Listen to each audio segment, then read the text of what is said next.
There we go. So we do not have a public safety update tonight because Officer Dan Simons is retiring at the end of the month. So he's only in the office once or twice a week. And we will be directing all future district updates to Sergeant Joseph Santolo. With that, we'll move on to Representative Santiago, who is here to answer your questions. We received one question via email in advance, but you can also ask them in the chat. So Representative Santiago, if you would like to take it away, I'll stop sharing my screen. Great. Well, good evening, everyone. It's good to be here. I understand that we have about a couple of minutes. I don't know how long. We have a forum that all the candidates will be attending at about 7 o'clock. So I'll be very brief. For those of you who don't know me, my name is John Santiago. I wear a couple of different hats. I am a state representative. I represent the South End, Back Bay, Fenway, and Roxbury neighborhoods in Boston. But I also do a couple of other different things. I'm a longtime public servant. I'm a captain in the Army. I'm a former Peace Corps volunteer, and I currently work, in addition to my state representative role, as an ER doctor at Boston Medical Center, where I work the Friday and Saturday night overnight shift. I thank you for getting involved in this mayoral race. I would argue that this will be the most consequential race in our city's history. And I think the only way that we are going to get out of this crisis, whether it's schools, development, you name it, is with strong public leadership. And so I jumped in this race about 3 months ago to provide that strong leadership, really to bring folks together, because I think what we need more than anything is someone who will listen, who will learn, who will engage. And I believe strongly that this moment transcends politics as usual. It's going to require a leader and a listener. And I've done that my entire life as a veteran, as an ER doctor, as a state representative. And so I'm here to take some questions and looking forward to engaging with each and every one of you tonight. Okay, I'll read off the question that we received via email. So there has been the feeling that the ZBA has not been protective of abutters in the neighborhoods. Without giving lip service to this audience, what are your plans to address abutters even getting heard, let alone abused in the process? There is a lack of due process, and the city is causing undue harm to abutters in many situations. We are losing any integrity that might be left with historic buildings. That process is flawed as well. What will you do to rectify these concerns?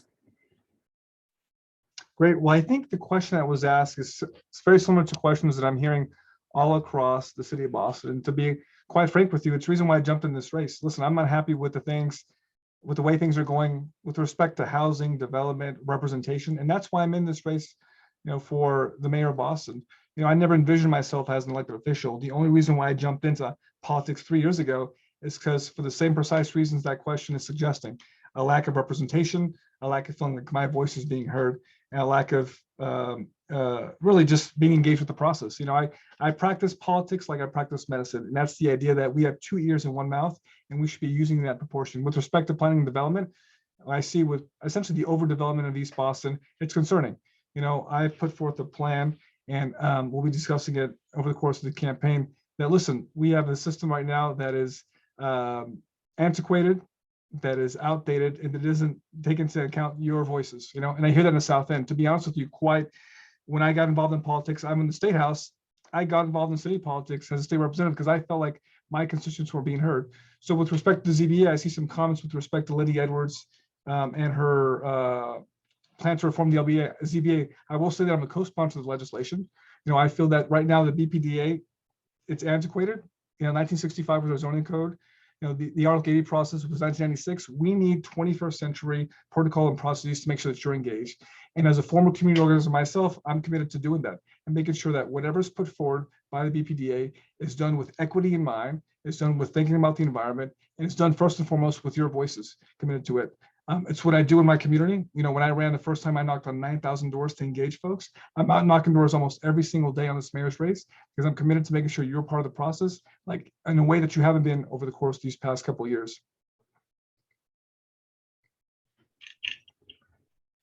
So yes, the Daniel Ryan, yes, the Daniel Ryan, I'm a co-sponsor of the bill.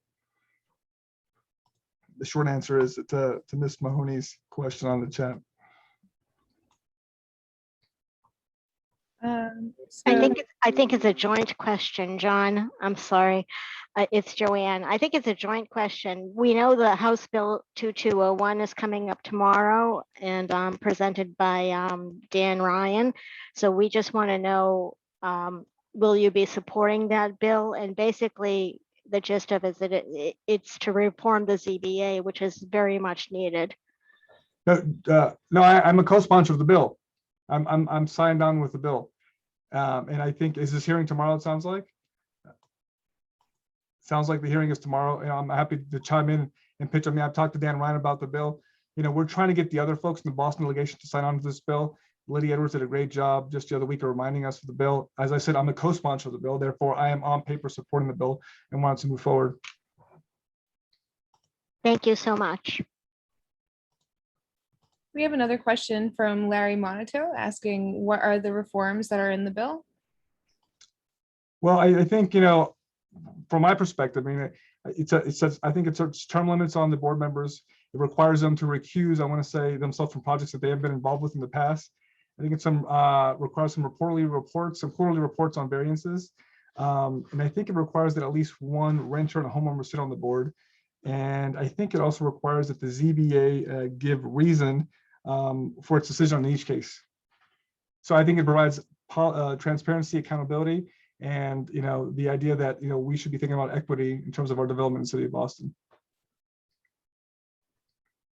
Maria is asking, why can't ZBA members be voted in by the constituents and not appointed by the mayor? Oh, that's a great question. The way the system stands right now, it's currently appointed by the mayor. I'm happy to have that conversation and think and with each and every one of you on this phone call tonight to think more thoroughly about that. Traditionally it's been appointed, but you bring up a good point. I think traditionally politics has shied away from that because they don't want to elect electoral politics into that. We have a case in Boston where the school committee was for a long time elected. It became appointed in the early 90s for that precise reason. Now, in my platform, I've put forward a case to make the school committee an elected platform because it lacks transparency and accountability. And so as the only candidate in this race who believes that we should have an elected school committee, perhaps we should be visiting whether the fact that the ZBA, who wields so much power in the development game, be elected as well. I'm open to the conversation, but I think right now it's an appointed committee, and I don't think many candidates are talking about the situation, but happy to explore it with you. Thanks. It doesn't look like we have any additional questions, but I'll give another minute in case folks are typing. Oh, let's see. Gail said it is a comprehensive bill that Councillor Edwards has filed. Oh, I can try to send it. It looks like this might be a conversation and not a question for you. Sorry about that. I mean, I think the issue is that, East Boston, Orient Heights, and by the way, I was just there this morning eating breakfast at Donna's. I mean, they're facing very similar situations to what we're facing in the South End, a community that has been gentrified over the past, several decades, right? A community that has become one of haves and have-nots it's been very pro-development here in terms of what we've seen in the city of Boston. And listen, it's displacing people. It's not allowing people who helped create the social fabric of this neighborhood to stay here. And as someone who's committed to making sure that families, as someone who's dedicated his life to serving vulnerable populations, I'm committed to making sure that your voices are being heard. That's why I spend so much time on the doors, engaging residents, neighbors, to make sure that your voices are amplified.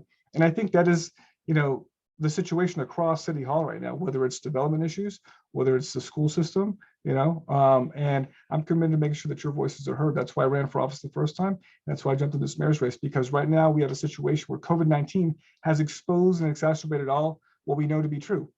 And the only way that we're going to get out of that is with strong public leadership. And as someone who's really dedicated his life to that in the Army, as an ER doctor, and as a state representative, where even as a first term rep, I was asked to be on the Speaker of the House's leadership team to get things done. And I will say that we had one of the most productive and progressive legislative cycles in recent memory. We passed housing reform. We passed the strongest moratorium on eviction. We expanded reproductive rights in women. We got climate bill done. In the wake of George Floyd, we passed police reform. So my life has really been about getting things done and responding to people. If I don't get things done in the emergency department, people will pass. If I don't get things done in the Army, you put your soldiers' lives at risk.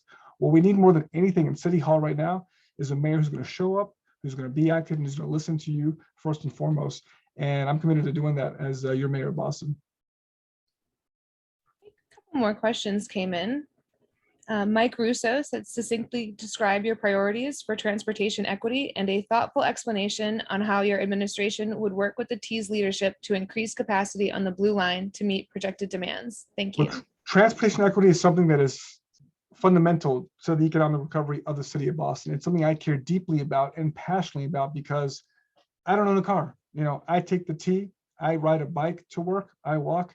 And it's something I've been fighting for since I entered the State House. In fact, Mike, the last bill that we voted for in the State House before COVID-19 let out was a $600 million package to invest in our T. Because right now, the T is not reliable, it's not funded appropriately, and we need to be investing more of it. Just 2 weeks ago, I voted to make sure that the Fair Share Amendment would get on the ballot, right? That's potentially $2 billion more to education and transportation, right? I think is the only candidate in this race from the legislature, who understands the legislature, who's gotten anything done in the legislature. We have the relationships with them to get this done. And we've already done this. In the midst of COVID-19, while I was doubling my hours in the emergency department, working on as one of the leadership folks on the COVID-19 response, the MBTA and the governor tried to take some buses from my district. Bus 43, one of the most important buses in my district that runs across Tremont, that serves a lot of poor BHA housing. And I got very active on this issue. We galvanized the entire community, hundreds of people, to really push back on this issue. I wrote an op-ed in the Boston Globe, and we fought back and we kept 43. We did the same thing with 55. I mean, transportation, to me, transportation justice equals economic justice, right? Equals racial justice. And as someone who knows it because he takes the T, I just took the T from all the way from Donna's, I took, Orient Heights T Station to State Street to Mass Ave, where I live. I'm committed to making sure that it's well funded, that is reliable, and that you're going to have a Boston representation on that MBT board, which I've been fighting for at the State House. We have another question from Frank Biagiotti saying, are you willing to file home run petition that any project that does not have proper parking, that tenants/owners not be allowed resident parking stickers?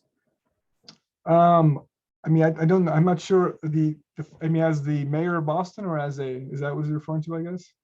Are you willing to file a home rule petition that any project does not have proper parking? Listen, I think, it sounds like you believe there's not enough parking in development. Is that what I'm hearing, Frank?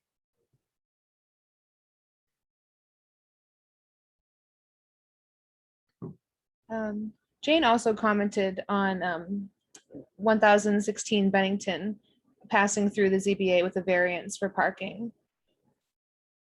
They're not required to have parking for the 6 units.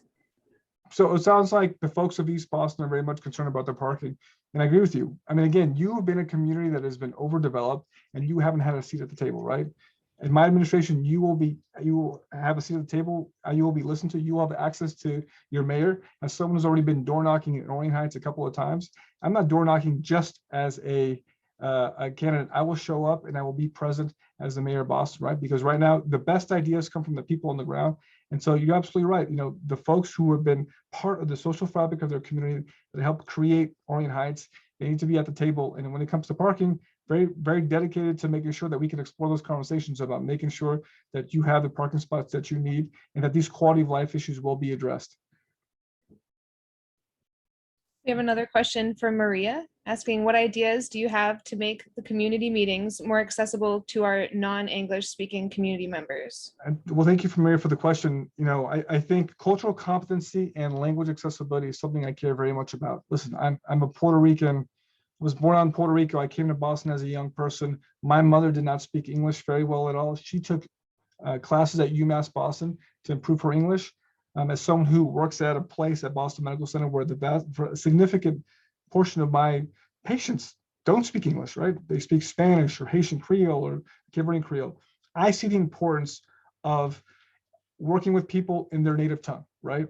It leads to better care, better outcomes, and that can be said across the spectrum of services, not just healthcare, but anywhere you go. So you will have the most accessible, the most language-friendly city hall, because it's something I care vastly about, but it's also important because it can improve care. And as someone who, look, my wife is an immigrant, At home, we speak English, we speak Spanish, we speak French. Someone who cares very much about this. So I'm committed to making sure that meetings from City Hall carry that same level of cultural competency. My own staff does it. We just had a whole host of meetings in the immigrant parts of the community in places that don't speak English as their first language. And as someone who speaks multiple languages myself, I know it's important because the fact of the matter is that Boston is changing. It's still a city of immigrants, and they need to be at the table and they need to feel welcome. And that starts with using their languages. We have another comment from Robert DeMeo saying the root cause of the inappropriate development we are suffering is the ZBA not adhering close to the building code, which I feel is adequate. Sorry, I just scrolled. How do we get close adherence and fewer variances? Well, I think fundamentally, Robert, I think you need a mayor who's going to stand up for you. If you're telling me right now that the building code is not being listened to, we have to explore why that is, right? This is not an issue of politics. This is an issue of accountability. And as someone who's dedicated his life to getting things done and to listening and working with people, we will hold people accountable, right? I'm not a politician. I'm a doer. I get things done, right? The building code is set. Sounds like there's been certain instances where developers have not been paying attention. Your voices aren't being heard. You're not at the table. You're not engaged. We will ensure that. Again, my frustration, I share your frustrations. That's why I got involved in politics, as someone after I became a physician, because I didn't feel like I was being listened to. We had rules written down somewhere in some sort of code or some sort of legalese document. Didn't make sense to me. My community was not being dealt with in an honest fashion, and I ran for office. And I took on a 35-year incumbent to make my point explicitly clear that, listen, my community and my people, the people I'm fighting for, are not going to put up with this. And it took me to a position where I knocked on 9,000 doors to galvanize, engage people, to lift up their voices, and to get things done. And I'm proud of the work that we've done at the State House representing my district and what I've done in the COVID-19 response. And I'm going to take those same skill sets, those same exercises to places like East Boston. I'll give another example, Fenway. They had this issue with parking where DCR tried to meter a number of their parking spots along Park Drive. I said, this is not right. And they tried to just run us over. And what did I do? I sent out a survey. I worked with community leaders. We put a robust response. DCR still didn't listen to us. So what did I do at the State House? I put up a budget amendment that said, listen, the city of Boston has to sign on this before the state does. And guess what? We got it done. Right. So when it comes to quality of life issues, such as parking, such as ZBA, such as development issues, you're going to have a champion at the table. Here we have a question from Donna Kurz saying our previous mayor said he was concerned about East Boston overdevelopment, single family houses remaining single family lots, etc. How are you actually going to enforce this? I'm kind of confused. Enforce. Which part of the question? For single family houses for single lots? Is that what the question is, or? I think that's part of it. I know that was one. She specified the ZBA. Well, again, you have to hold people accountable. You have to hold your elected officials accountable, and you have to make sure that they're at the table and they are listening to you. And if things are in code, or if things are in some sort of document that has been already agreed to and listening, and people and developers are still taking advantage of the system and not following it for whatever reason, we have to hold them accountable. In me, you'll have a mayor who will do just that, because we've been holding people accountable our whole life, to the point where we challenged an elected official who wasn't up for the task. Okay, we have a comment from Gail Miller saying Belle Isle Marsh Reservation, overseen by the DCR, is under threat currently, and the city is about to potentially allow development abutting it. With climate change, it is essential that this important resource gets an opportunity to migrate, and a project that impacts that notion is harmful to the community with flooding concerns. The city does not seem to be passionate enough about harm to the marsh despite their meetings. We need a careful look at environmental impacts to our resources. I couldn't agree with you more. And the part of the ZBA reform that Libby Edwards has put forward, that I have co-sponsored at the State House, and you can look online to see that I've done that, is really about making sure that climate and environmental justice is at the table. Like just this past year, we passed the 2050 climate roadmap at the State House, right? It did a number of things. It put us on a pathway with real benchmarks to climate neutrality, right? It really focused on climate resiliency. It got us to finally codifying environmental justice, and it's going to make us invest more in our renewable energy. But you're absolutely right. Climate resiliency has to be a part of this. And as someone who just I don't know, a couple of weeks ago, I was just walking across the harbor here. Our city is at risk of flooding. We have a 43-mile waterfront, and if we're not making sure that we are, installing resilient standards, we are risking not just, those developments on the water there, but really the future of Boston and its economy as well. So you're going to need a champion who's going to make sure that environmental equity and environmental justice is living within every document of City Hall. And as a strong believer in these issues, as someone who stood up on these issues, and it took us 4 times to pass at the State House, and I voted in the affirmative every single time because this is such an important issue. We're committed to doing that, and we're committed that any development in the future, particularly those that are harming, places like the Belle Isle Marsh Reservation, that can be seen as tools to really combat climate change and climate injustice, will be taken into account and will be addressed. Looks like we have one more comment from Gail saying the former mayor spoke out of 2 sides of his mouth. How do we hold the mayors accountable? By the time re-election rolls around, the damage can be insurmountable. That's a good question. So I think, you hold people to the fire, and that's why we have elections, right? And you're absolutely right. 4 years, a lot can change in 4 years, right? But I would ask you, and I would submit to you that when I do my work about candidates, I look at their background. What is he or she or they have given their life to, right? What have they spent have they been in politics their whole life? In my case, I've spent my life in serving those who've had the least amount of resources, right? For 2 years, I spent living in poverty without running water, electricity in the Dominican Republic, serving people, and given my country to serve this, given my life to serve this country in the U.S. Army. I serve as an ER doctor at Boston Medical Center, taking care of those most vulnerable people without a voice.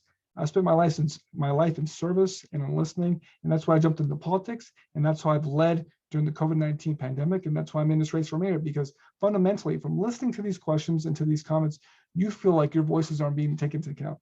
You feel like, no one's listening to you. And this is why I place such an emphasis on going into your communities, knocking on your doors, and engaging with you. And I'm committed to doing that. So I'm happy to have, I see some more private messages coming in here. So thank you for the messages. But I'm going to put my email on the chat, my website as well. So happy to stay in conversations. We'll be in Orient Heights. I'm happy to meet you in person. I want you to be accessible to the mayor of Boston. You deserve it. This city works for you.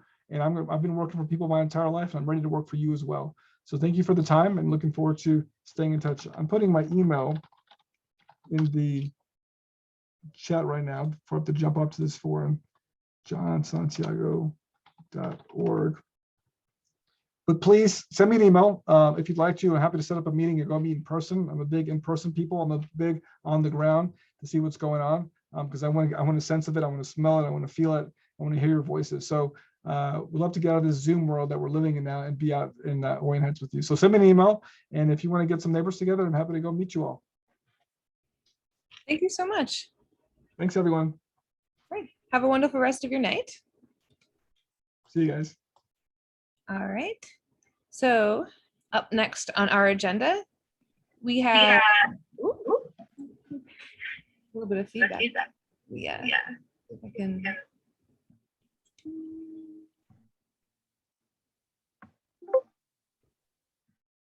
There we go. Okay. So we have HYM briefing on preparations to open the Suffolk Downs track area as an open space. Hi there. This is Mike Borowski. I can start the discussion. That works for everybody? Sure, go for it. Okay. Hi, everyone. My name is Michael Borowski. I'm with the HYM Investment Group. Good to be here with you all. As many of you know, we were just recently approved. We received our master plan approval in Boston. We had previously done so at the state level and in Revere, and we are starting our early stages of development or planning on the Revere side. But today, tonight, what we're here to talk to you about is we're very excited. We're going to be looking at some activation activities, including opening of the track for the public. So what I'd like to do is turn it right over to my colleague, Jess Feroli, who can walk you through our plans and then take any questions from the group. Thanks, Mike. I'm going to just share my screen here. I have some photos. 1 second. Can everyone see my screen? Yep, we can see it. Okay, great. So thanks, Mike, for the intro. My name is Jess Feroli, and I'm the Site Activation Manager with HYM.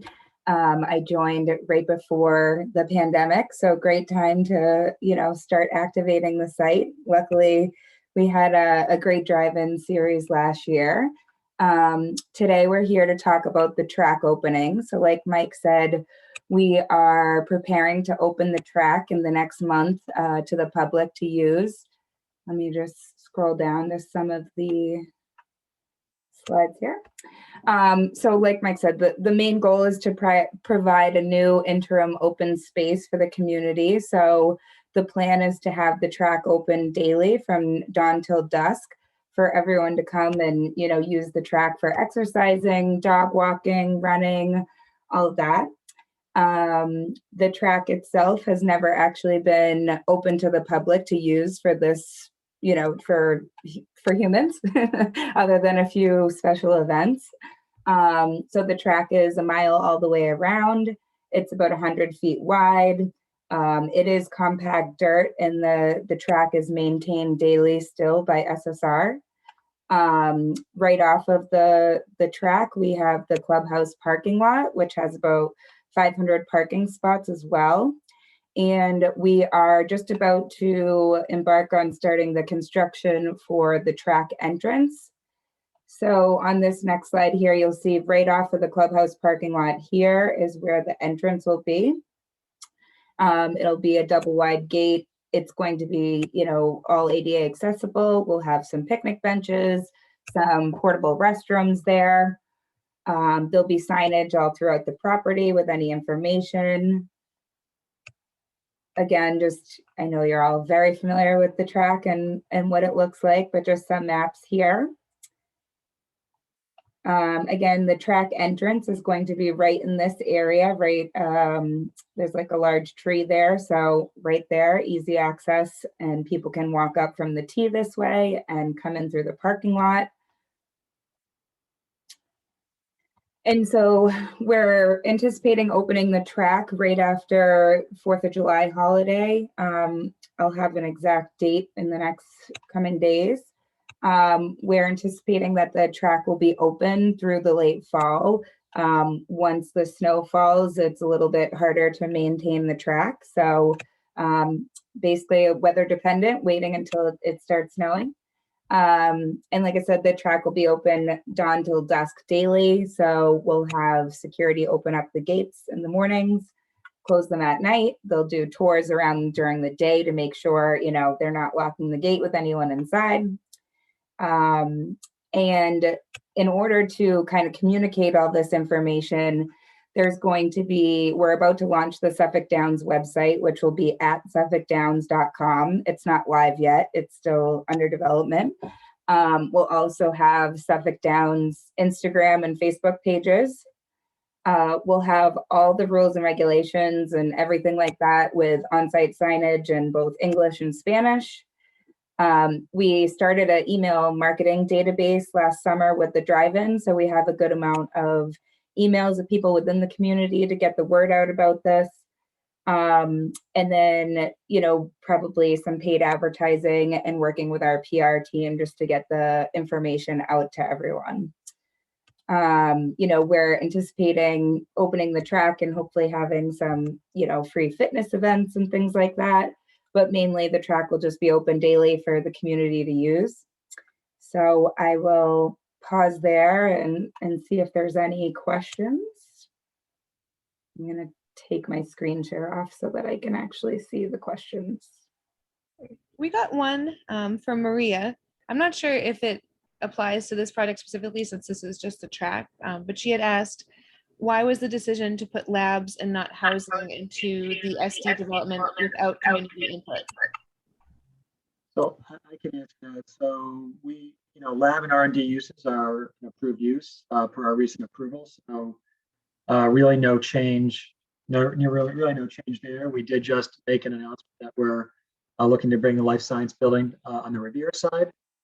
So maybe that's what that Maria's question is about. But again, on the Revere side, as in Boston, life science and lab uses are an approved use.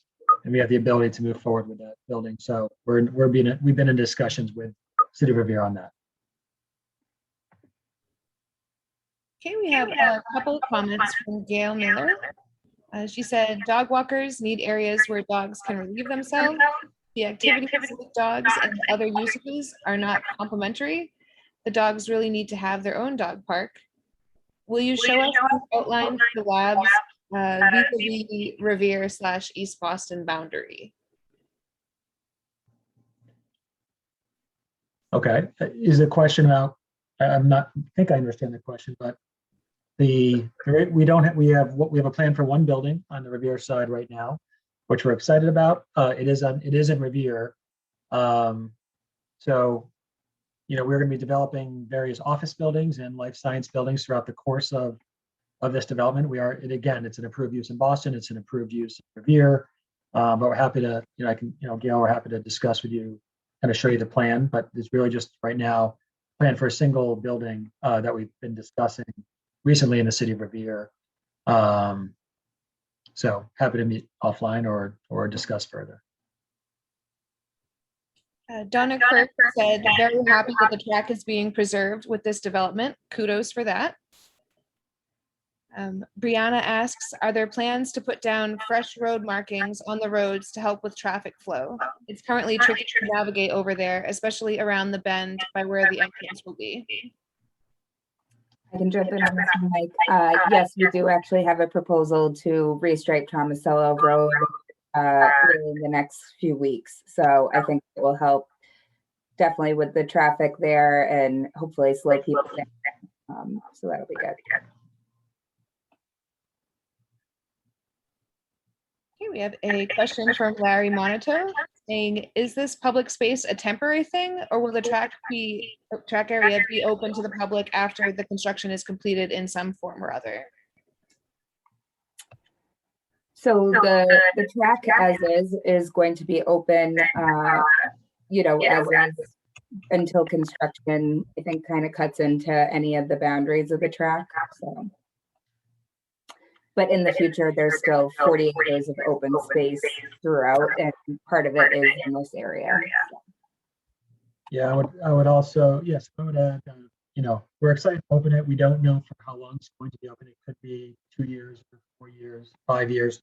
At some point, there may be portions of the track that go away because development is coming in. However, as Jess said, at full build out, our site does have 40 acres of open space with various passive and active spaces, parks, plazas, et cetera. So, this is a way for us to bring people to site and get them to enjoy the site itself as we're building it out.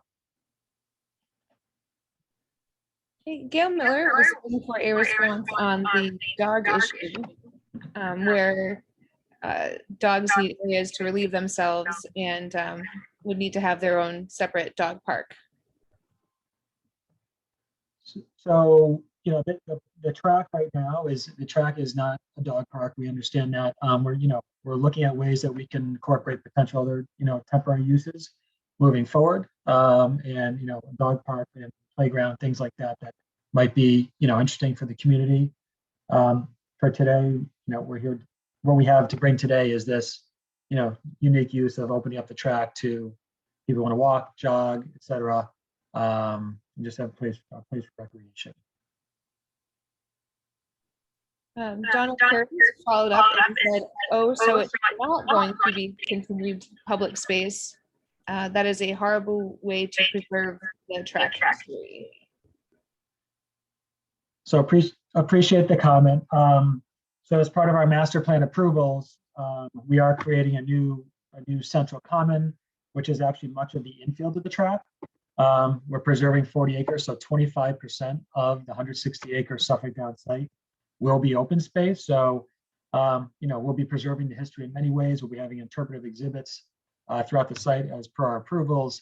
The track itself will not remain, but this is our way of allowing people to utilize the track and enjoy it as we go through the process of developing the site.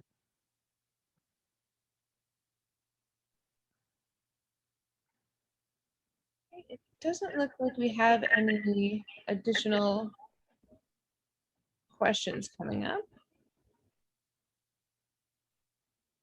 If folks have additional questions, is there a way they can reach out to you for additional information?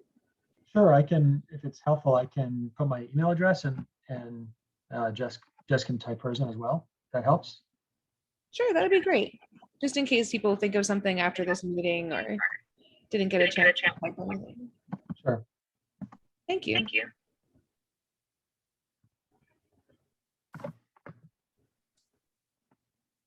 All right. Well, thank you so much. So, yeah, we appreciate your time, and I think you'll probably see further communication from Jess and the team, and we're really excited. We think this is just really cool that the public and the community can actually now get on the track. It's pretty spectacular when you're out there. So we're just generally excited, and we appreciate your time. Awesome. Enjoy the rest of your evening. Thank you. Thank you, everyone. Track. Thank you. All right. So up next, we have Terry from the Boston Climate Action Network. It's part of the Green Justice Coalition. There's a presentation on the city's soon to be proposed standards for the largest buildings and reducing their greenhouse gas pollution. Can you hear me, everyone? Yep. Okay, great. Hi, everybody. Great group. I'm really impressed with your questions to the presenters, but don't ask me any hard questions, please. Just kidding. So I am part of Boston Climate Action Network, and I have a little slideshow and a very brief video to explain this particular policy. But just tell you real quickly before I share my screen with the slideshow. Boston Climate Action Network, as some of you may know, is a citywide group that has been for a couple of decades working on city policy that relates to climate change. And in the case of the policy I'm going to talk about tonight, as you all well know too, climate change policy is both about adapting to what we're already facing as a result of our slowness in taking action, and also it's about reducing the worst effects of climate change. In East Boston, you know very well about the dangers that Boston faces. So let me just share my screen now. If I can find this slideshow. Don't tell me it's not easy to, just a minute, go to my slideshow. I am technologically challenged, so let's just, as I give you a warning in case why is this not coming up? Let's see, here it is. Okay, share my slide. So I'll share my screen. Here it is. Share with sound. And so also to say that I live in Jamaica Plain. Whoops. Not what I'm trying to share with you.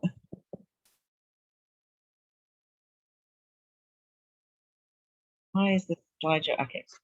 I live in Jamaica Plain, but as I say, BCAN is a citywide organization. These are some of my colleagues and friends in Jamaica Plain, in Boston Climate Action Network.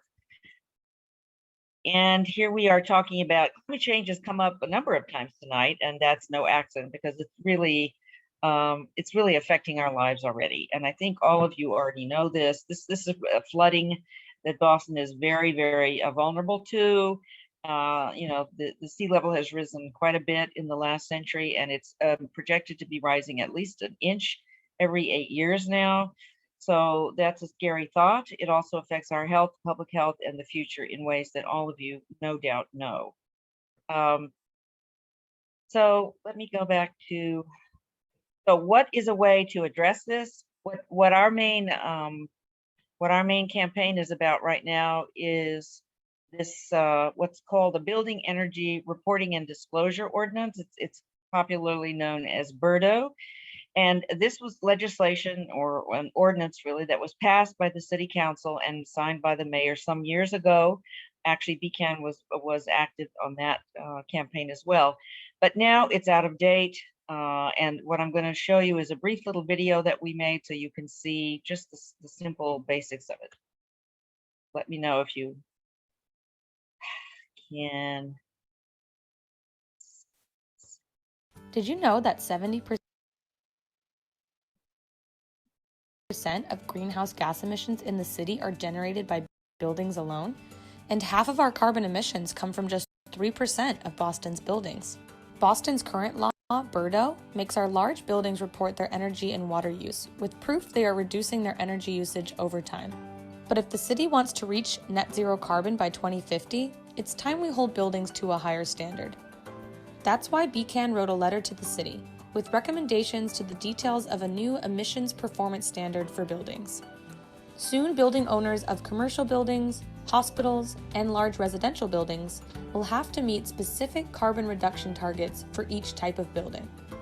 We want this new law to set the standards high, be enforced strictly, and be allocated enough resources by the mayor and city council to make this program effective. If you support us in holding our building owners accountable, sign our petition at bostoncan.org/buildings.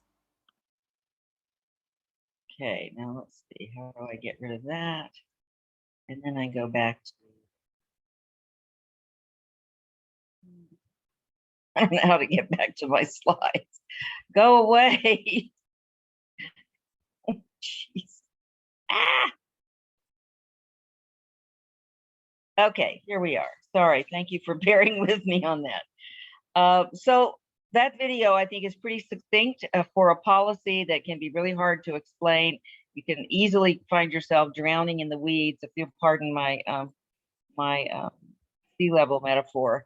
But it's really pretty straightforward. If we're going to reduce by 2030, if Boston, as our city environmental office has proposed, and also as state law is now requiring, if we're going to reduce our emissions by half by 2030, we have to get busy and we have to go after really big targets in order to reduce emissions.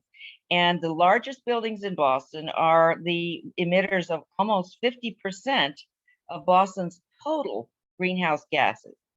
So that's not just our buildings total, it's total for all the greenhouse gases that we emit in the city. So here's what the law is going to require.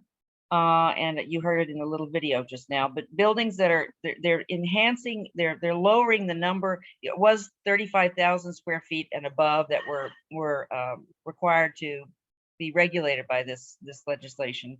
Now it's going down to buildings 20,000 square feet and above. So they're going to be forced no longer just to report their energy expenditures, their greenhouse gas emissions, which is the way it is now, but also they're going to have to reduce those emissions by set standards every 5 years. And there are different standards for the different kinds of buildings, but nonetheless, they get more stringent over time.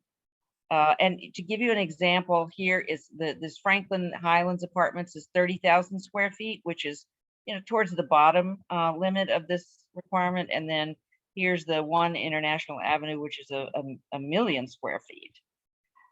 So how will the building owners do this? And I hope some of you have been looking into this for your own homes and for your own businesses already, even though it's not easy. But basically, there are a few ways to do this, whether it's the largest buildings or the smallest.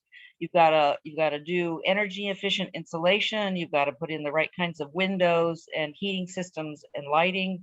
You can also set up, energy production on site, which is renewable energy, or make contracts with utility providers so that you're using renewable energy. And then finally, if you are not able to comply, and this is a complicated topic, which I won't go into, but just to say there have to be fines of a serious nature for those who are just for whatever reasons unable to meet their standard or their goal for emissions reductions in a given year. So that money is going to go into an alternative compliance fund that's going to be used for building owners and in probably climate justice communities, which would also include East Boston or parts of East Boston, I'm quite sure. Let's see. Yeah, I guess that's really all I have to say about that. So that's simple. Now we have some areas that we really feel should not be compromised in this effort, and we have sent you, and I think Tony should have. Do you have that background sheet that I sent you, Tony, about this? Yep, I shared them on Facebook earlier today. Okay, great. Post them in the chat as well. I'll do that right now. Okay, super. And then there are a number of things that you can do, and I put the petition in the chat. If you want to sign the petition, that would be great, because really what the petition asks is just for Boston to take this seriously, to have strong enforcement. Really is a question of letting the city know and letting our city councilors know that there is widespread support for going after this big target of reduction in emissions. It's not going to be easy. You can call your city councilor, you can attend hearings, all of these things we can let you know about. And then we have also attached, and I don't know if it's in the chat as well, Tony, but you have it, I think, from my email earlier today, which is we have a template letter from civic associations that we're talking to, that if you all come to an agreement that you want to support this, the strong Berto amendment, and it is before city council now, by the way, then you could send a letter to your city councilors and let them know. So we've provided a template for that. So there are several ways to support this legislation, and we hope that you guys will feel strongly enough about this that you'll take some action. That's really it. So do people have questions or comments or challenges or? No questions have come up yet in the chat. I just wanted to note that I do have that template. I can upload it and pass it along with our meeting minutes when we send them out tonight. Is this something that your organization has ever done, or you do often, or I'm not sure if that's a common practice? We do like letters of support or non-support, typically for proposals that are going before the ZBA.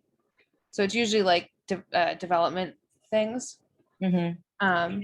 Yeah, if there was a consensus, we all came, we're in support of this, then. So I think, this is not, I think this is a bigger picture than just any individual development. It has to do with the future of your entire community. I mean, East Boston in particular is vulnerable. And so we really have to take big action now. And everybody needs to let their city councilors and to city officials know that this really is an important thing to people all over the city. So does anyone have any confusions about this?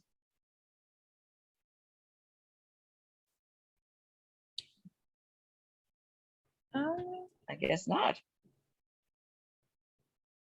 Joanne Mahoney said, "It is that for sure." It is that for sure. Okay. Well, if no questions, I hope people will sign the petition. It's really a powerful thing, because when we meet with the city councilors and when we go to the hearing, we're going to take these petitions that we've been having people sign from all over the city. We'd love to have East Boston folks. I'll be presenting before other folks in East Boston too, but you guys are particularly important constituent on this, I think. Right, we'll pass the template along so folks can send it to the counselor. And okay. All right. Would you like us to provide the letters to you too, so you can present them yourself along with the petition? I think you could send them, but if you CC'd me, that would be wonderful. Then we would know. Cool. Yeah. Right, would you mind putting your email address in the chat for folks? Sure. Get back in there. Here we go again with my technological challenge. How do I get in there?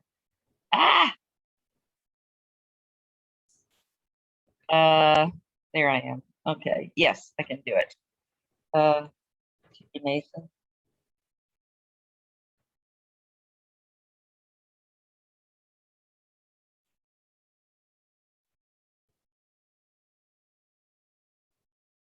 Okay, we did get a few thank yous as well. One from Larry Monito and another from Joanne Mahoney. Great. Just so you know. I'm happy to see that. Can you put somewhere what is the proposal? Is that what you're talking about? You have the slideshow, don't you, Tony? Yep, I'll post the links again. Yeah, do that. That'll explain it all.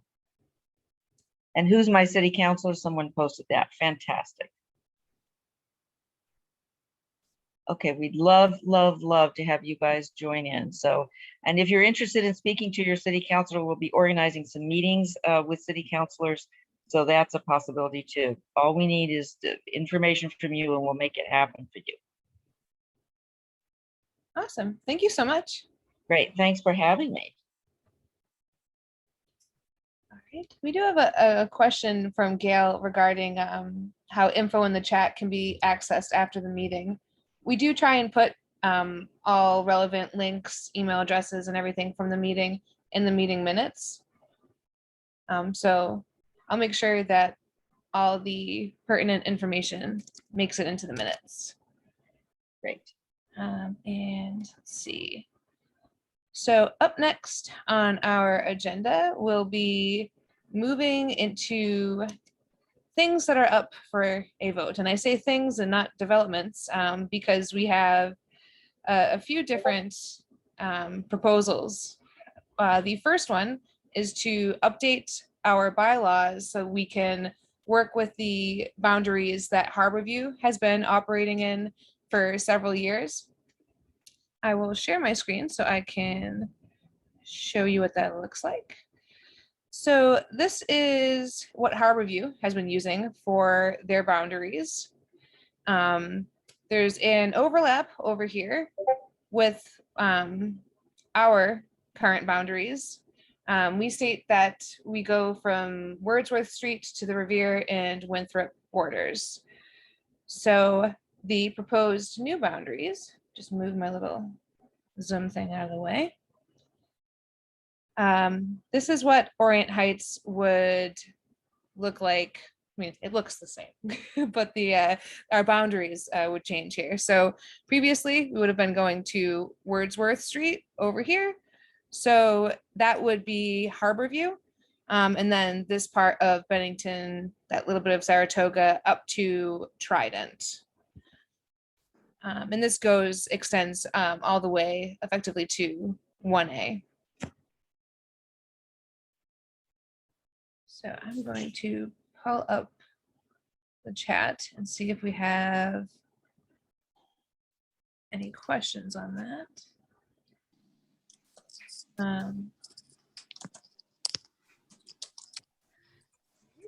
Is there, and I haven't been around for that long, do we have a little background on kind of like the history of where this inconsistency came from? I am on Wordsworth Street, so I've been in this limbo of like living in both neighborhood associations. And so from my understanding, Orient Heights used to cover down to what is now Harborview, and Harborview broke off. And so it seems like there wasn't a decision between the two groups of where that boundary would be. And so I understand that Harborview has kind of claimed this further territory, but I'm not sure. It seems like there's a little bit more backstory. I'm just wondering if anyone who's part of the group has any insight on kind of that original breaking apart and maybe how this overlap, where it came from. Sure. So I think it was a few, if not several years ago at this point, where Harborview folks thought, we're more of a residential neighborhood.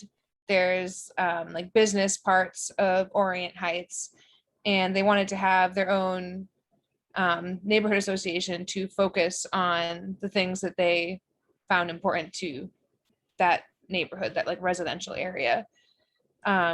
So I believe they came to an agreement at one point when there was a change in like board members within Orient Heights. And it kind of just got lost within the last couple of years. I think they intended to have a vote on it like we are today. And the conversation never happened after that initial one between the Harborview board and the Orient Heights board a few years ago. So the initial agreed upon boundary was Wordsworth Street. Of the boards who were active at the time, that was the agreed upon split. No, this one we're proposing now is the agreed upon one. No, between the boards at the time when the split happened. Didn't you say when they originally split that Wordsworth Street was the boundary? And then there was a change in board, or did I misunderstand what you said about where this confusion came from? I thought you said that Wordsworth Street was the boundary that was agreed upon back when the split originally happened. I don't think it was like when it originally happened, like when they originally founded the Harborview Neighborhood Association. I hope that I'm remembering correctly, but I believe they came to the Orient Heights board with the proposal to move the Orient Heights border. And then that was agreed upon, but the conversation didn't ever make it to an OHNC meeting or go up for a vote because the Orient Heights board was changing.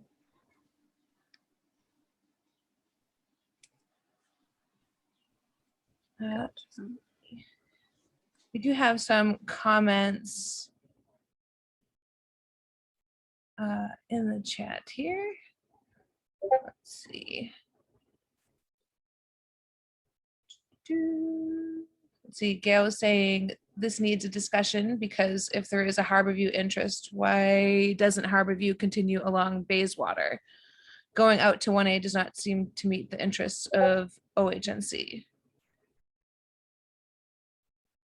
And I believe when we talked with the Harborview folks regarding going along Bayswater, I know they saw Constitution Beach as kind of a shared area between Orient Heights and Harborview. And I see you have your hand raised, Gail. Yeah, I mean, first of all, a vote tonight is premature. I'm not sure, I'm at least one person happy with how the discussion went down. It basically laid dormant for a couple of years. Harborview just took over after a discussion with both boards or board members, not board, like not the population, but the board members, the elected board members. So that's where it laid, where you know, I think aptly described it, right? So I just can't get the sense that the Harborview started basically because they were interested in their neighborhood, the Harborview, running along the water. Because the fact that Constitution Beach is in the middle of whatever, maybe Bayswater and Harborview, doesn't really have any impact because what we're talking about is developments and everything that comes in between. So just because the beach is in the middle, what difference does that make? Yes, it can be a shared resource and we can weigh in on it, of course. But we're talking about all the development that's going down the pike here. And I just can't see how Harborview should be in line with, you know, developments that go out to 1A. That's not the Harborview. Harborview is Harborview. It's not, and the Orient Heights is, you know, has a bigger focus on things that do impact the neighborhood. So I'm really hard pressed to think that Harborview should be expanding their neighborhood and just split it in half because they want it. I really think it should make more sense.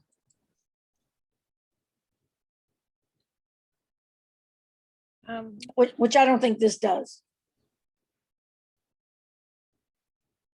We did have a comment from Larry Monito saying this change makes sense. Orient Heights would still be the largest group in East Boston. The existing boundaries of Orient Heights already went to 1A. Mike Russo said the historic line of demarcation is Byron Street. We also had a comment from Joanne Mahoney suggesting that if there is a property that's on the border, they should present at both of the neighborhood association meetings. And I see you have your hand raised, Brianna. Sorry, I didn't want to jump over anybody else. Yeah, I mean, I don't know. I forgot if I said, so I live on Wordsworth Street and I do feel like the kind of feeling in this part of the neighborhood. And I think someone just mentioned Byron. Like, I feel like Wordsworth, Byron, and Moore, our neighborhood does more closely align with Orient Heights as far as just kind of like the feel in the neighborhood. And so that's, I'm not sure. This seems pretty complicated, all these borders, but it does feel like our little pocket back here just kind of doesn't really fit in anywhere. But as far as the sentiment in the neighborhood, I would say it more closely aligns with Orion Heights. Let's see.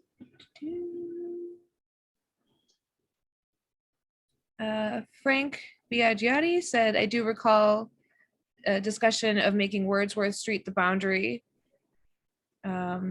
So someone should reach out to Joe Ruggiero, who was president at the time. Let's see. We have both orgs share mutual interests. The boundary is insignificant, from Robert DeMayo.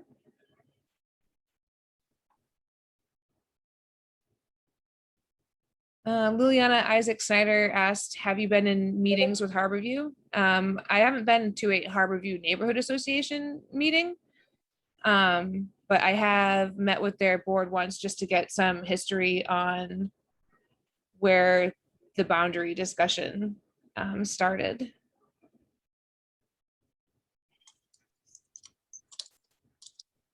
Let's see, we have another comment from Robert saying HVNC is very active. They are our allies. Larry Monato said agreed, where the boundary lands is insignificant. It just needs to be defined.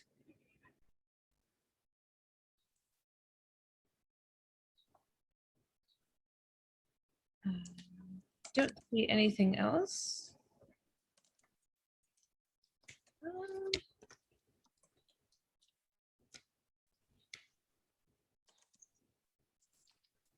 Sure. So it looks like Liz Bagley mentioned that from the minutes in 2018, there was a vote. Hi, Tony. Hi, Orion Heights. I sent Tony the minutes from a meeting in October of 2018. I don't know if you received it, Tony, to your email. Yeah, I'm just gonna check Okay. right now.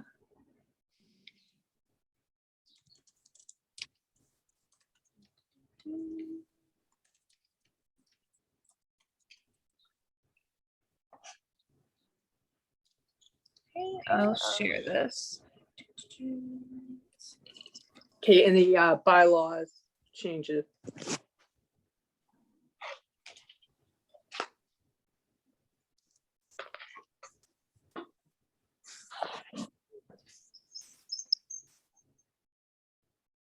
Okay.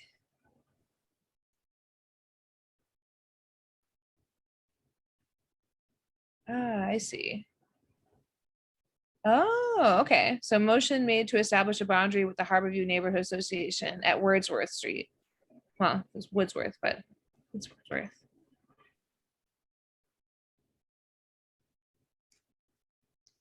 So I suppose it was initially Wordsworth Street that was agreed upon.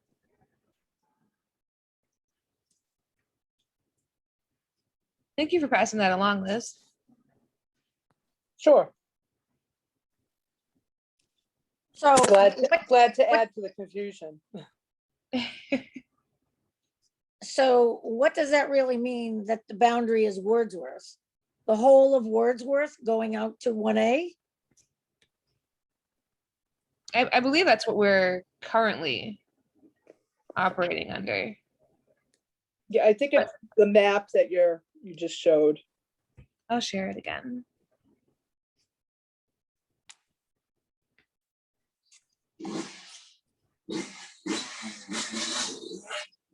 Yeah, I believe previously the line was extended right over into Wordsworth Street over here.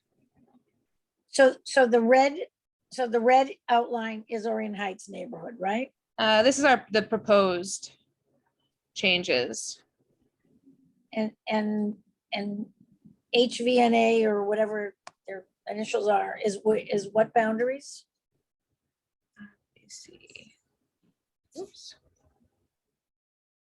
That is this here.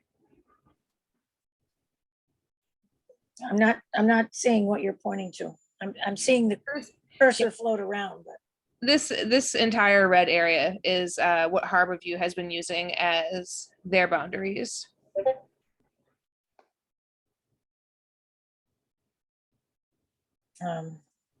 So I'll bring back this and I'll get the little annotate thing out so I can draw here. Just have to move some things out of the way. So currently we are operating under these boundaries.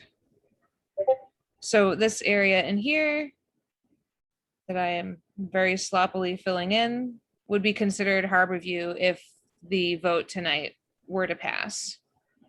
And so that scribbly blue area is currently Orient Heights.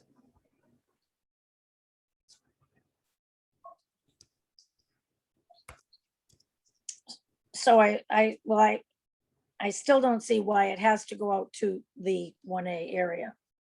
Because that's not Harborview. Harborview is in close Harborview. It's not 1A. So I have a problem. I have a personal problem with that. So.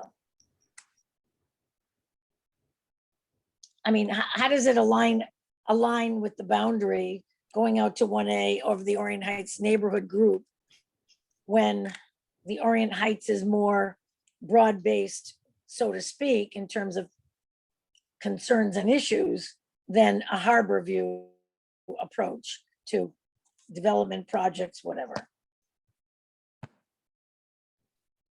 I see that Larry Monito has his hand raised if you want to put in your 2 cents. Hi, Tony, thank you. The Orient Heights boundary before went to the end of Addison Street on Route 1A, and that is not being proposed to be changed. Harborview was continuing on from that line, and what that's not what we're talking about.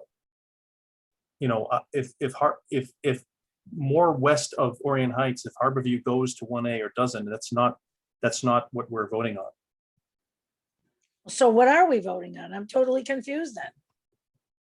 So we're voting on changing the current boundary of Orient Heights from extending to Wordsworth Street, pulling it back to Addison Street, and up Saratoga Street to the middle of the beach, such as in Tony's drawing.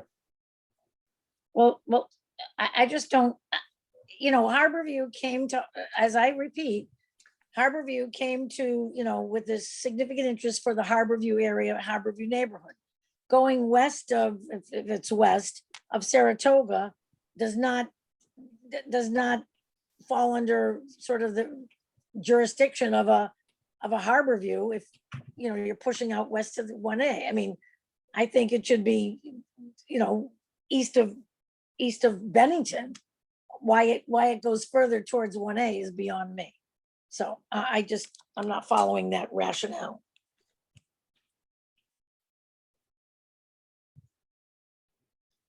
I think it's like up until 1A, not including, but that is currently Orient Heights. Although you can see like the Chelsea Street Bridge, which is kind of the harbor, to consider it Harborview. I'm just going to read up some more of the comments that we have in the chat. Liliana Isaac Snyder said, I agree that both associations have the best interest of Eastie. That's debatable. Joanne Mahoney said, maybe I will start going to a few HVNA. Liliana commented that she's been to their meetings and they're very welcoming. Brianna said, I think it should stay at the agreed upon boundary. The fact that Harborview chose different lines doesn't seem relevant. Developers for Wordsworth Street have been only going to HVNA. There's not a lot of engagement on my end with HVNA, and some really aggressive projects have been passed around here. Noah Lukowitz said, what about just going down Saratoga to Wordsworth? Sounds like that might include people who feel part of Orient Heights already. that's something we can certainly suggest, assuming this doesn't pass and we talk with Harborview again on how to suss out the boundaries, because we just want to make sure that the right proposals are heard, or sorry, that the proposals are heard before the right neighborhood association. Tony, do you Well- mind if I share my screen real quick? Sure. So the change is to make, the red outline here is the existing boundary. And the proposal is to move the boundary to where this blue line is. And for what reason is my question. Well, because within this section here is an overlap between Orion Heights Neighborhood Council and the Harborview Neighborhood Association. Well. So right it's- now, a developer that has a development within this area has to have the potential to have to present to both associations. They don't present to both. They only go to Harborview, just for context. Yeah, I mean, this section of Orion Heights, if it went just to the blue line, is still the largest part of portion of East Boston. Well, I'm not sure that makes a difference, but if they were to just sort of stop it at Bennington, I wouldn't have as big an issue, but Well, I just Bennington don't runs see what- through. I mean, it's it What's has to bisect Bennington. Bennington runs from east to west. I think Gail is saying to go from Wordsworth up Bennington northbound instead of, so kind of split the difference. Correct me if I'm wrong, Gail, but that's what I understand that you're Yeah, proposing. no, I think that's accurate. I just don't see why Harborview is pushing out to 1A. I think I have an issue with that, so. I don't see it meets their needs, and, you know, I think they're just, I mean, they should just be like east of Bennington or at most Saratoga. So, I don't know.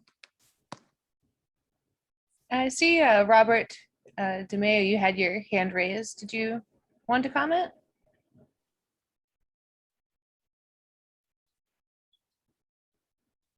Might have just accidentally hit the hand button. This is almost a insignificant argument. I mean, there's very, very active members, Joni, Brianna, they have interests in the Harborview area. We have enough on our plate in Orion Heights. There's plenty of developments that we're working with and opposing. In the proposal that you have, well, Larry has the blue line on the screen right there. That's fine. Let's just have a vote on it. I mean, we're allies. Both organizations are allies. They fight just as hard as we do. Well, that's debatable, but it's irrelevant. I just think whether they fight as hard as we do or they fight harder than we do, I just think it's kind of a territorial thing, if you will. I mean, I don't see why. Yeah, it's exactly what Harborview it is- exactly sounds like, a territorial thing, which is, Right. it's insignificant. Well, I guess the premise of this is that there was an agreed upon boundary and Harborview has been operating on a different boundary that's pushed out. And now they're asking us to adhere to their boundary. And I'm not sure I buy into that rationale. And quite frankly, I don't feel like Harborview has. So again, I'm on Wordsworth Street. Like, I don't feel like that they have a connection with this neighborhood and they haven't gone to bat for us. And so that's kind of my experience, kind of sitting in this in between zone. I think we should table it and not rush to a vote. I'd certainly like to have this discussed more. This is sort of personally sticking in my craw, I guess. And I just don't like the manipulation is what I think I'm opposed to the most. And it just like, you know, like it seems like it should in their viewpoint, like a fait accompli. I remember the discourse about those discussions back then, whether we voted on it or not. If this is a new twist, then, you know, it's just like more of a like a grab of area. So I don't know. I just don't see Harborview going out to 1A is meets their needs or our needs. So that's just my personal opinion. But I would not want to rush to a vote tonight. Sorry. Heather had her hand raised. Did you want to make a comment? I just wanted to ask and make sure I'm understanding this, and I do remember the old discussions, and they were quite lively. So the blue line is what we're looking at, and between the red and the blue, that little no man's land there. Is that overlap? Yep. Between So what what's- Harborview's been operating under and the current Orient Heights boundaries. So Harborview's been operating on the blue, and the current one that we agreed upon is the red. Yep. So there's some overlap. I don't understand what the big problem with the overlap is. Like, I get it, and I understand that developers might have to go to both. And I personally, I don't have a problem with that. I think the more people that hear about these things and the more knowledge that we have as a community, the better. But is that our only problem with it? Is because there's overlap, or is it because sometimes Harborview is the only one that gets the information and not Orient Heights? I can speak for Wordsworth Street, like the proposals that I've been in a butter to, and there have been many, they only go to Harborview and they get passed more often than you would think.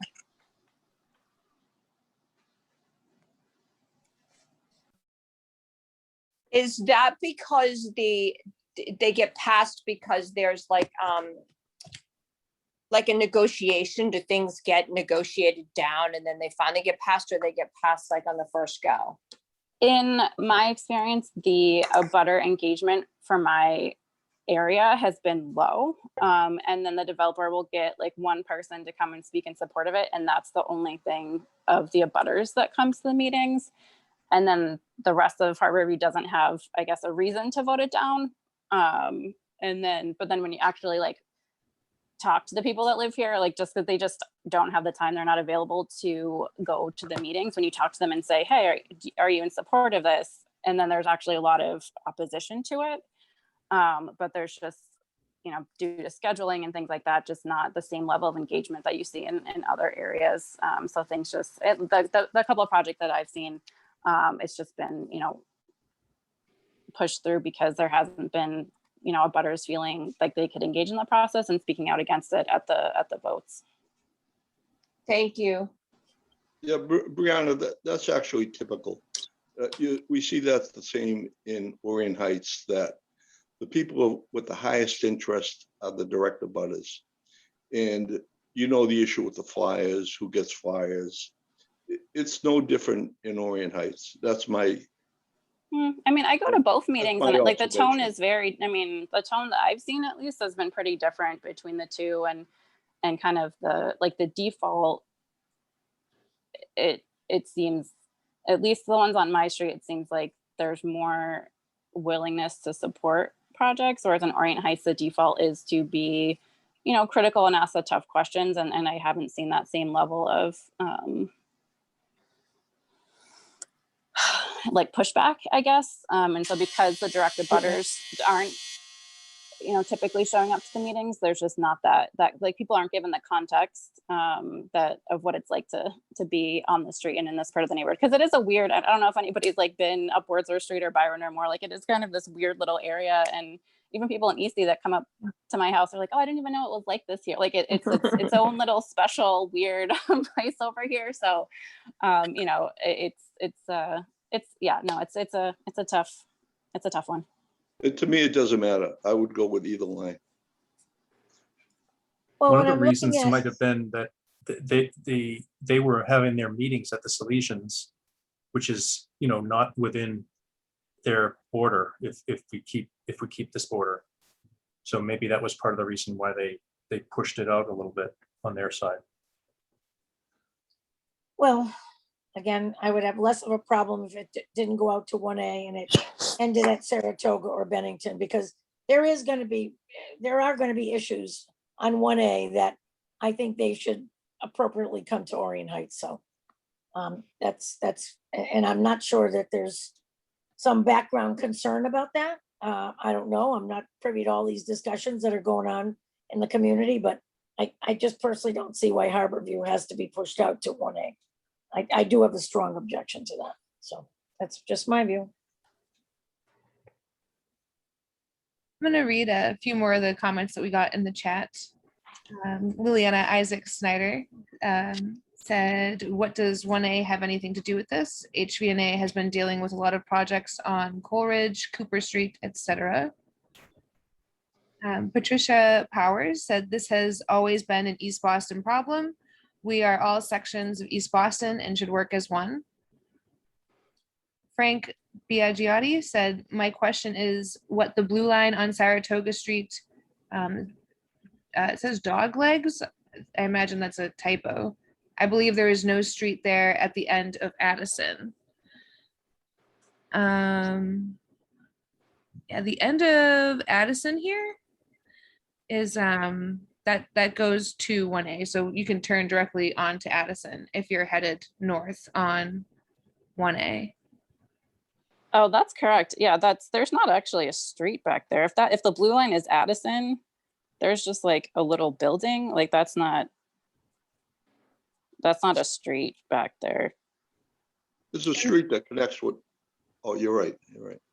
No, because that's where the flight attendants like labor union thing is on that corner of Addison and Saratoga, and like there's like a parking lot back there, but I mean that's not the part that's up for debate, but yeah, that blue line, I think.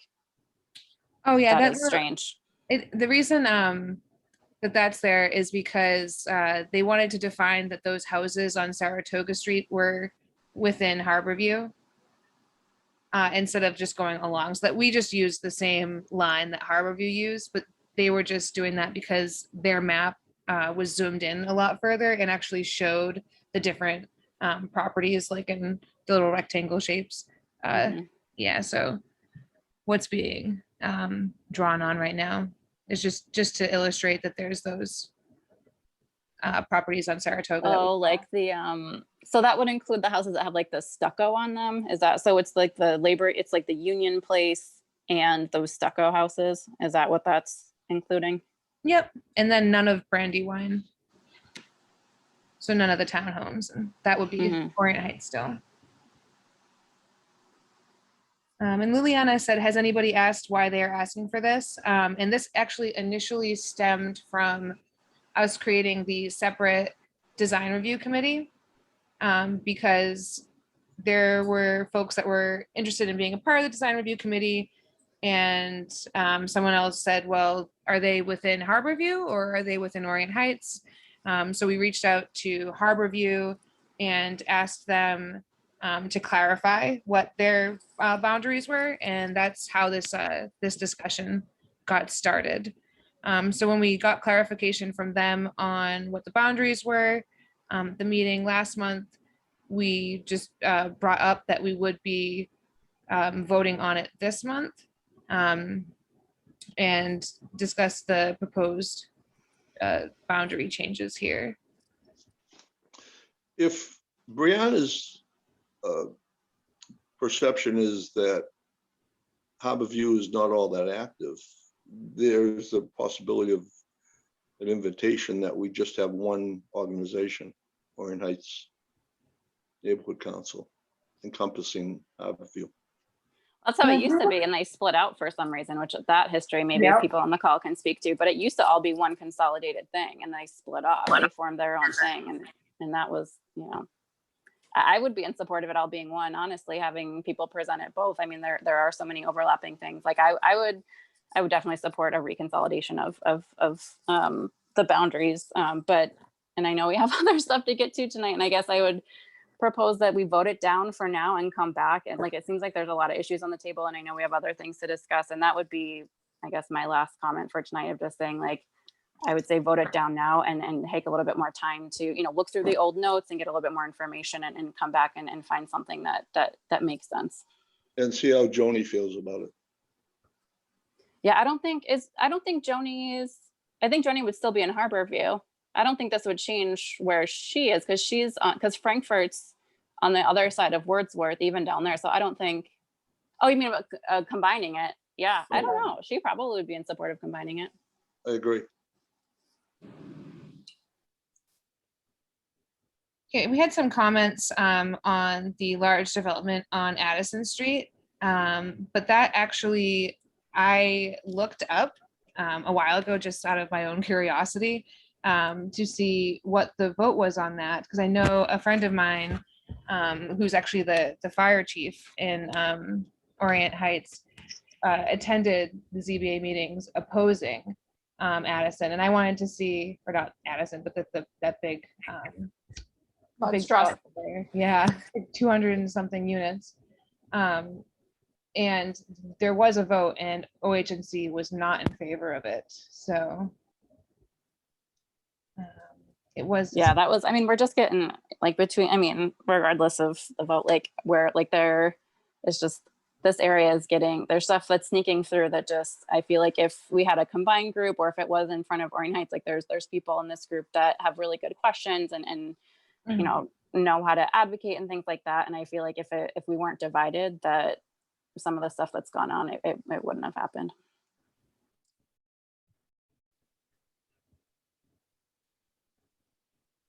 Okay, I'm gonna wrap up this discussion so we can get to the next couple proposals that we have up for a vote, if that's okay. Depending on how this vote goes, we can work with the Harborview Neighborhood Association and see if we want to do some sort of combination of the associations or find a way to have any proposals that are in that overlap presented at both or something like that, just so we can make sure that everyone's voices are heard and you know the applicable, the affected people by these developments are present at these meetings. So up next, we have 1016 Bennington Street. This is the vote for the application for a beer and wine license at the Orient Heights Food Market. Good evening, Tony. Good evening. I'm just going to share a very brief presentation.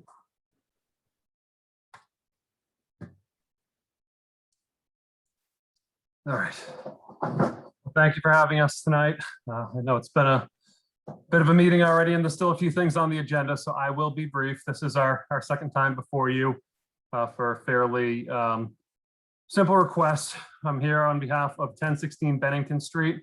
Also on is Yogi and Kamini Patel. Kamini is the proposed manager of record at the market. And the proposal is we're seeking to obtain a new retail package store wine and malt beverages license at the existing retail store. The sub-district is a neighborhood shopping sub-district. And as mentioned, Kamini Patel is the proposed manager of record.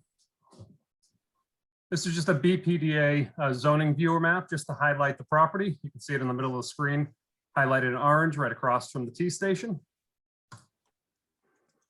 And a albeit older picture, there is an ongoing project with an addition on top. But just to give a little bit of neighborhood context, I'm sure you're all familiar with the Orient Heights Food Market, but it's here on the left. And then a straight on view. And then there's just the existing floor plan. So entrance over here off Bennington Street. We have the point of sale down your bottom left. The proposed beer and wine would be on the shelving and in a cooler in view of the sales associate at all times.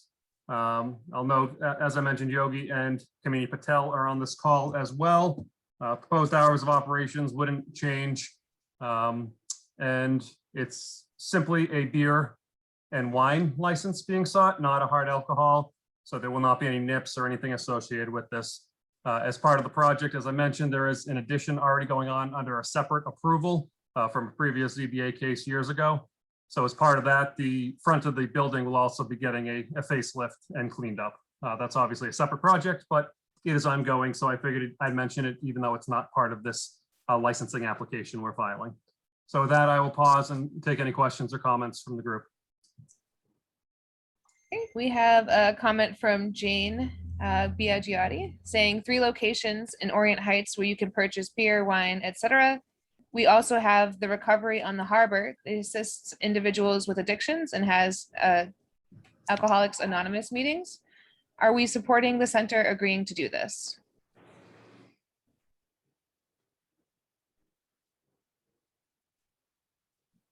Not sure, was that a question to me or to the group, kind of as a hypothetical on that? Not sure. I suppose it could go either way. It seems more directed towards the group. I took it as well.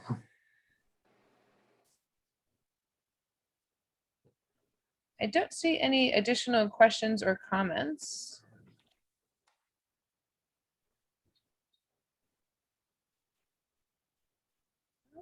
I think, oh, we have one from Elena Guarino. This is a community market. A lot of children buy candy and snacks before and after school. We have many bars, restaurants, and 2 locations to buy beer and wine. Understand, and that's a point well taken. We are not trying to change the character of this store. This is not going to become a purely packaged store or a bar or anything of that nature. We're going to keep all the groceries that are currently offered, and this would just be kind of a niche market and more really for convenience for people who are already coming in doing some of their daily shopping. So it would be a small section that would be beer and wine. We are not trying to turn this into a full package store, just have a package license to be able to offer, you know, the amenity to repeat patrons already. Larry Monito commented, we need to live in the present day. Beer and wine is not a start on the road to villainy. It's fine.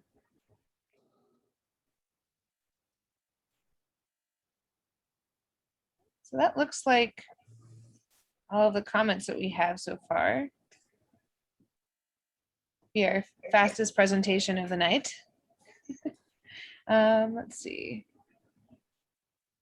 Frank Biagiotti said, why should we vote on this when the owner reneged on, oh, sorry, it scrolled, reneged on parking for his development? And Heather said, there are 15 stores within walking distance with this license. There are several within yards of this premises.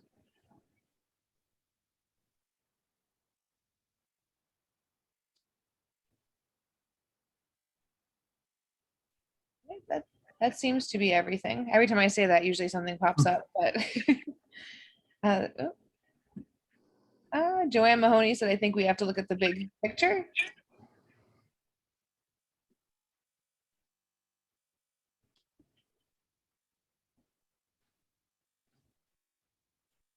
Let's see. So Joanne said, like, where is the trash going to go and the recycling? Would there be additional trash or recycling that would come from? Yeah, I don't fully understand. Yeah, it would basically be the same as what's there. There's not going to be any on-site consumption or anything. It's going to be people purchasing and walking home. So there wouldn't be any additional trash or recycling. Heather said there are operators of liquor stores such as Lanzilli, Woody's, and Belle Isle, which will be harmed by this.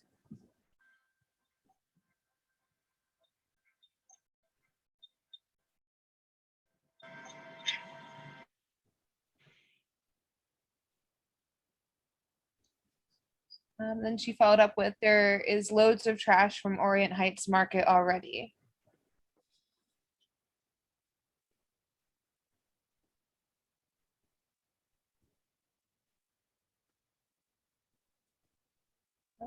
That looks like that's the end of the comments and questions. Oh, yeah. We have another one, of course. Mike Russo said, I'm not sure patrons are going to knock back a 6-pack on the corner and throw the cans all over the street. Jane Biagiotti commented, I'm in a butter, and this is true. Heather said, in under a mile, there are about 12 liquor stores.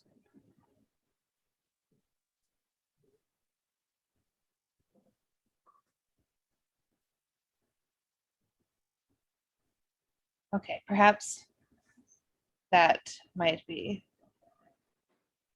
the last vote. No. Larry Zola said, will you be selling nips? Nip bottles have been all over the neighborhood for years. And I believe the answer to that would be no, because it's beer and wine.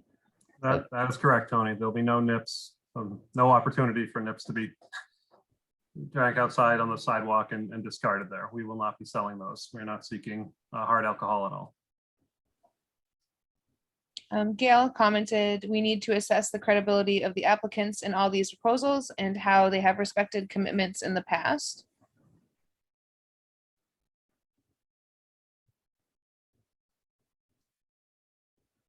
John and Ginny Rutuli said they need them for all the frat houses that are cropping up in the neighborhood.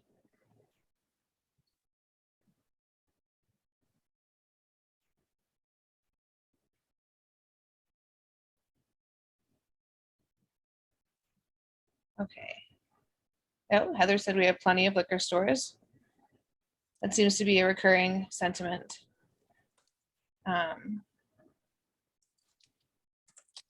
Okay, so if there aren't any more questions or there just seems to be comments about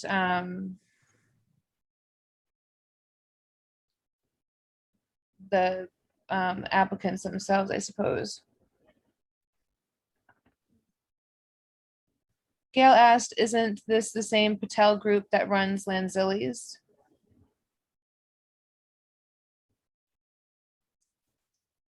That I'm not sure of. I I'm don't. not sure who Sorry. runs Lanzilli's.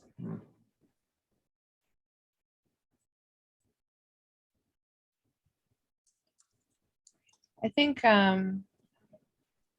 we can wrap up this presentation here and move on to our final.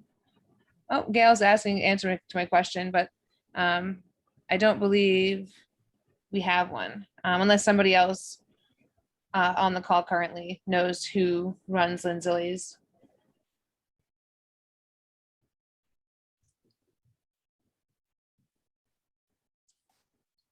Oh, we did ask. He's not aware.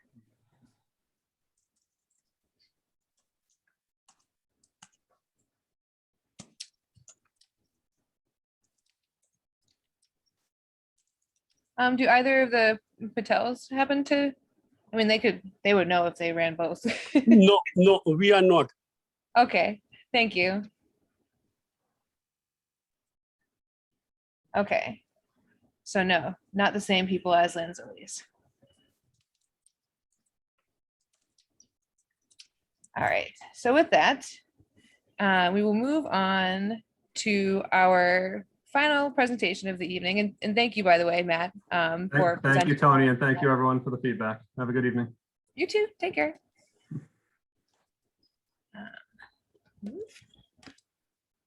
Lost where I was. Okay, so we have 96 Beachview Road up for a vote tonight. This is a proposal to renovate the interior and exterior of an existing two-family dwelling and extend the living space into the attic.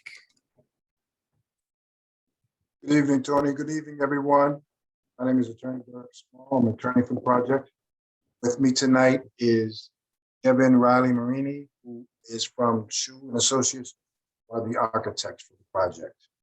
Today, we're here seeking your support for the gut renovation of the interior and exterior of the existing two-family dwelling and extend living space into the attic at 96 Beachview Road. Can you allow Devin to share her screen, Tony? You should be able to.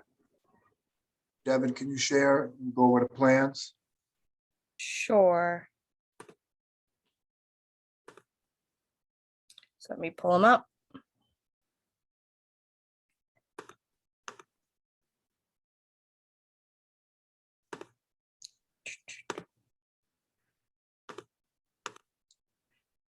Can you see that?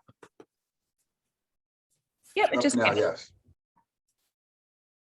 Did you want to go over the violations, Derek, and then I'll do the plans, or? Sure. So you're seeing on your screen a drawing or the picture of the existing two-family dwelling that exists. There will be no change in the occupancy. We can go over the violations. The violations that we are cited for, first one being the floor area ratio or FAR. The required FAR is 0.5 in the zoning subdistrict, and we are proposing 0.8. Again, it will remain a building height we are cited for.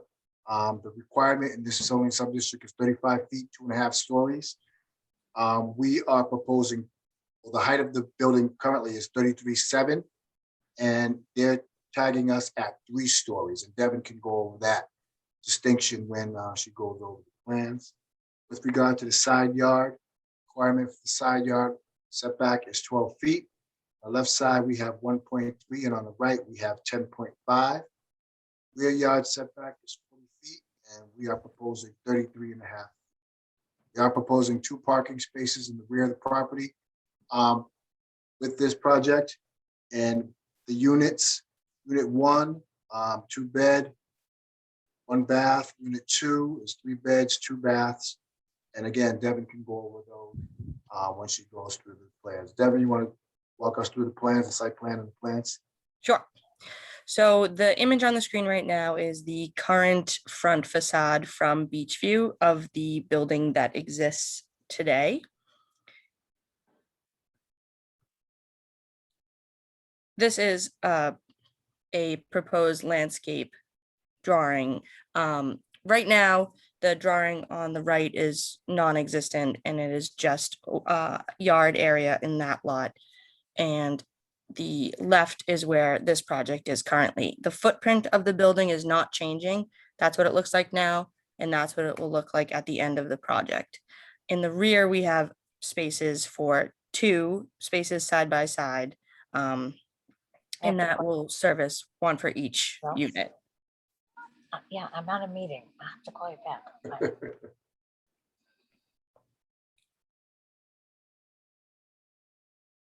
These are the current plans as they exist. Unit 1 currently is the first floor with 2 bedroom and an open living plan with a kitchen and 1 bath. Basement unfinished. And the second unit is the second floor and a small space on the attic level, which is where the 2.5 stories comes from. It's not quite 3, but there is living space up there. It's currently a 2 bedroom, 2 bath unit.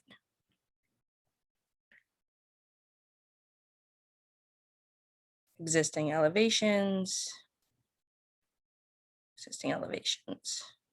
Okay, and this is our proposed plan. Drawing on the left is the drawing on the right side is the first floor, and that is where you enter the building. The pink space is the common entry off of beach view, and you can access both units from there. In the rear of the building, each unit has their own entryway. The yellow is unit 1, and it will be 2 bedroom, 2 bath. One of the bath is a master suite with a smaller office, and then a open living kitchen plan on the side. And then it will have unfinished basement storage in the basement. Same with storage for unit 2, also in the basement on the opposite side. Unit 2 is shown by the blue.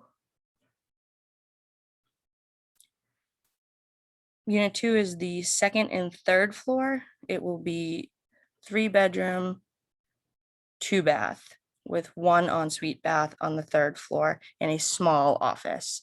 Again, open living kitchen plan on the left, and then along with the bedroom suite on the third floor will be a sitting room with a deck that goes over the existing footprint. It's not exactly a roof deck, but it is over a portion of a roof.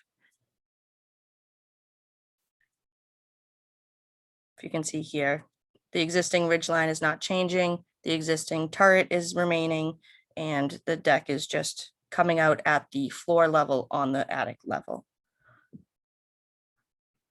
This will be the new front view from beach view. All new windows, new siding, just updating it completely. The turret will have new windows at the top, and in one section of the rotund will have either French doors or a sliding door to access that deck. This is the rear with the two entryways off the driveway. One side and the other side. And that is it. If anyone has any questions. We have a comment from John and Ginny Bertulli asking, in the future, can you please provide these specs with violations on a separate sheet so we can see it? Thank you. Of course. Gail asked, are these rentals or condos? They're condominiums. Home ownership.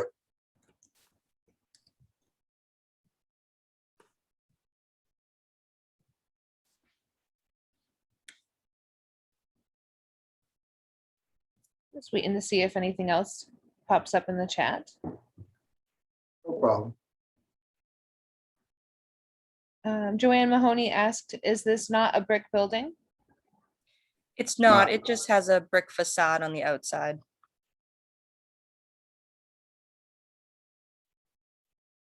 Liliana Isaac Snyder asked, how many parking spaces? 2 parking spaces in the rear.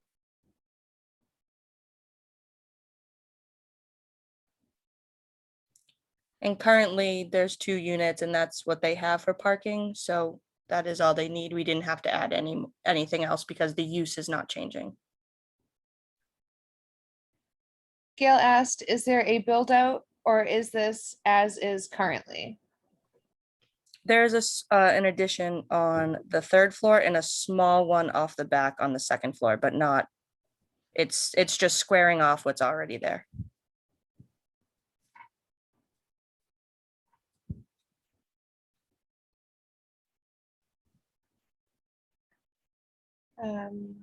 Gail asked, where has that been reviewed? I mean, this proposal was seen before the design review committee earlier this month. Yep. And we had 2 abutters meetings.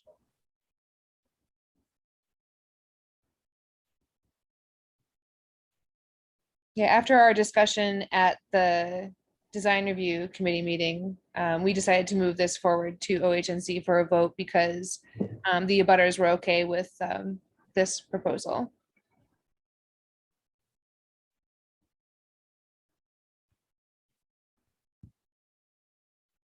Gail said, I'm not certain that I realized there was a build out to square off the building.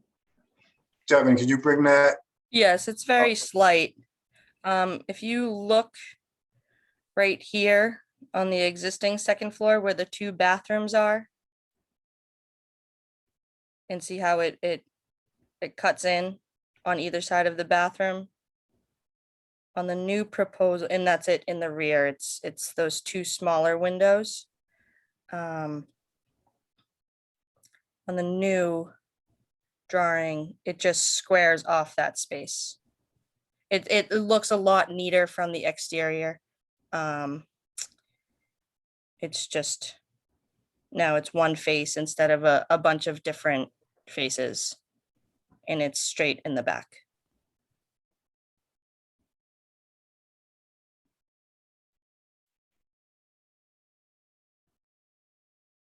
We'll give another minute just in case folks have additional questions in the chat. And actually, while we wait, I will post the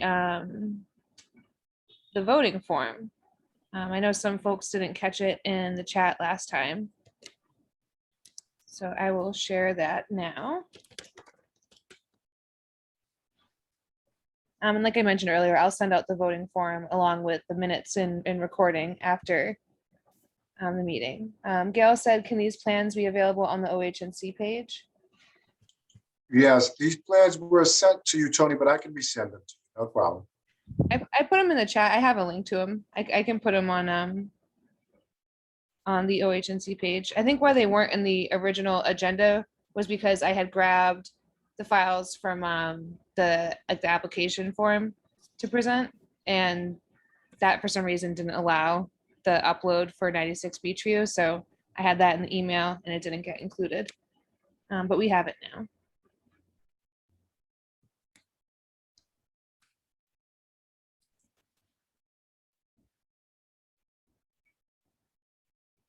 If we don't have any additional questions or comments, I will say that very slowly in case anyone is typing. But I don't see anything else coming up.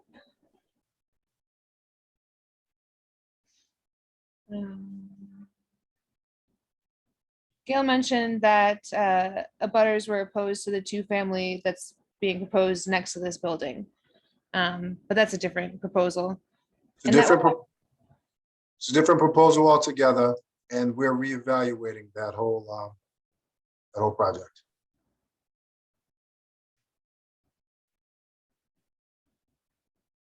Right, well, let's see. Larry Monito said if only the DRC will see the informational presentations and the overall OHNC will only see them at the time of voting. I propose that the DRC make regular presentations at the monthly meetings so the larger group is kept informed. Can you show another picture of the back view, please, of the squared off? Right here. There's no full windows. They're all awning windows, so they'll pop out or pop in. All right, but that's the rear on the right side, right? Totally? Yes. Mm-hmm. So that square, I don't know, I don't remember that being squared off, but that squared off piece on the upper left extended how far out from the previous building? Let me go up to the floor plans. 7'2", so plus the wall, so about 7'7". So it's going 7 feet out? Which way? To the left, as you're facing the rear of the building. That build out piece is 7 feet? So it can go out two ways. I'm just trying to figure out which way. If we're just looking at the flat back of the building. Yes. So you're saying that top. So left corner the piece- wall that's closer to Beachview will be brought back towards the rear to meet where the bathroom wall is, which is 7 foot. I'm not understanding what you're saying. I'm just looking at the back of the building. So these drawings don't help me out at all. I don't necessarily know what you're asking. I'm sorry. Well, just show me the building as it's drawn up, not these plans, not these specs. And I'll ask, all right. This So the current. Yeah, the back of that building. Yep, the Okay, white. so as I'm looking at it from the front, that big dark gray space is now the new build out area? I don't understand what you're asking. I'm sorry.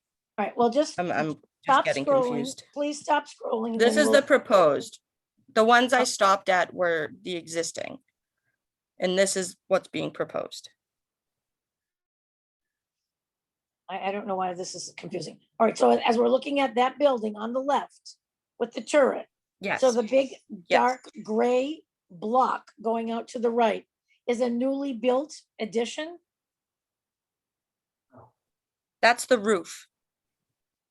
That's the existing roof line Yes. as the building is now today? Yes.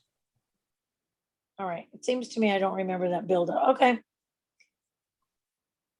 All right, thank you. Yep.